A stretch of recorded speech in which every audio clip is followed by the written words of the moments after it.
Fiido D2S natin. So, we are going to tackle about the anti-theft alarm. Yan.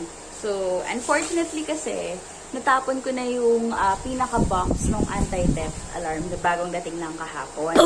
So, na-deliver siya and medyo ngayon ko pa lang talaga siya kinukotikot. Pero yesterday, na-set up na namin siya ni Ate Ina dito sa stem ng aking bike. So, papakita ko na lang yung video later.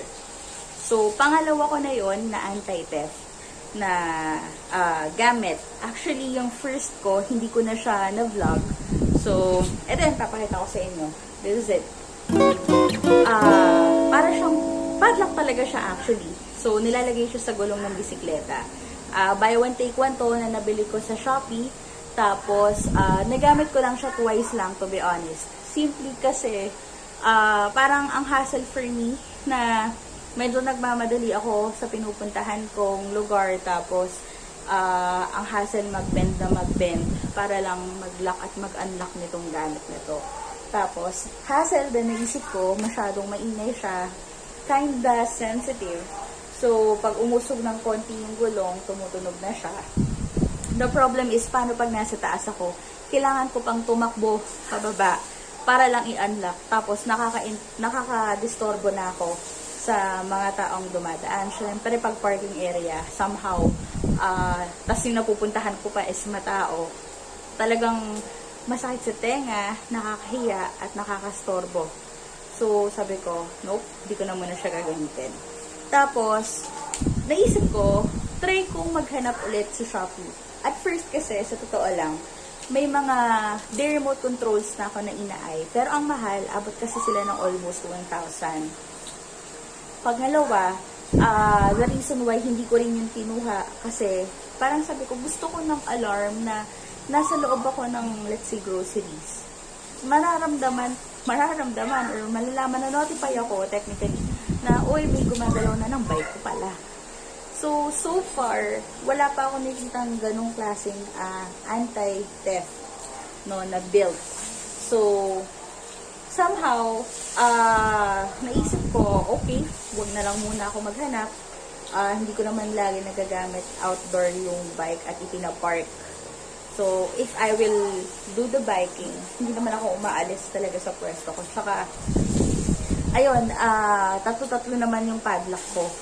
So, sa madaling salita, I suddenly felt na kailangan ko na talaga ng anti-theft alarm. Parang sooner or later gusto kong iwan ko yung bike ko for medyo longer period. Tapos hindi naman ako mag-aalala na having 3 padlocks, or hindi padlock yung term, having 3 or 3 locks, somehow gusto ko rin ma-notify ako na hindi ako lingon kung nasan man ako, labas ako just to check the bike.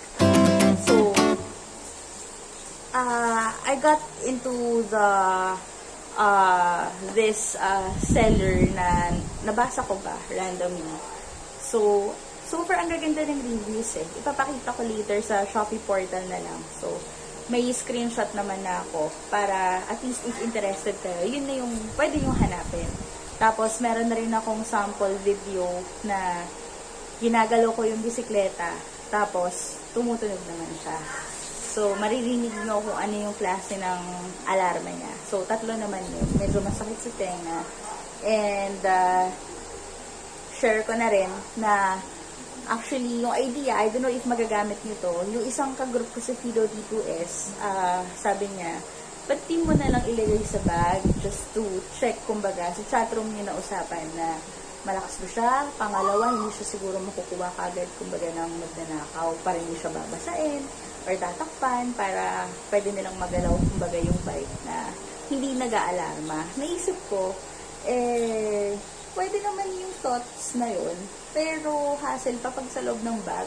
Baka lalong, syempre, mahina din technically yung magiging sounds nung anti-theft alarm. Plus, naisip ko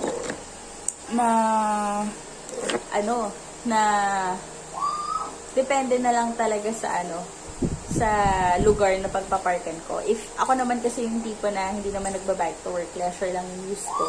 So, kung sakasakaling ipapark ko siya, I'll make sure na lang na maayos yung lugar, may guard, at medyo may mga tao na siguro naman somehow may good Samaritan na magsasabi na, uy, di mo ba yan, uy, magnanakaw or whatever dun sa guard.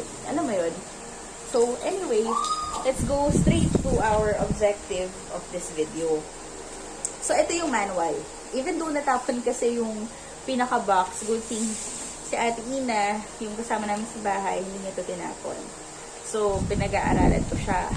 So, ito yung nagustuhan ko with the anti-theft alarm. Meron tayong remote. So, hindi ko alam kung gaano kalayo yung distance. Hindi ko siya masabi in particular meter para lang masabi ko na gumagana siya at this point. Pero, eto, one thing I like about it is meron siyang pang-arm.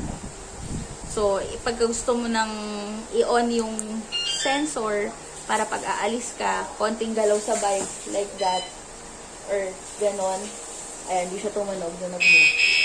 Nung pinart ng konti. Or itap kong ganito, tumutunog na siya. May pang-disarm. Okay? May pang-disarm siya para i-off mo yung tunog at the same time, totally off na yung sensor. Kasi gaya nga ng sinabi ko kanina, meron kasing mga alarm na kapag nilagay mo, tunog na siya ng tunog, konting vibration lang. So at least pag ayaw mong makastorbo, ilalagay mo pa rin or nakalagay pa rin yung alarm mo dyan. Pero sa tingin mo yung lugar hindi naman hinihingi na kailangan mag-set ka ng alarm. Pwede mo lang siyang naka-off. Pero kung gusto mong i-on at any particular moment, don't have to put it again. Nandun na siya. So, naka-built naman siya. Kumbaga, naka-settle na siya dun sa bike mo. Hindi siya built-in. Pero maganda naman kasi yung lock niya. May dikit. At the same time, nakalimutan ko yung tawag doon. Yung parang wire siya na maa-adjust.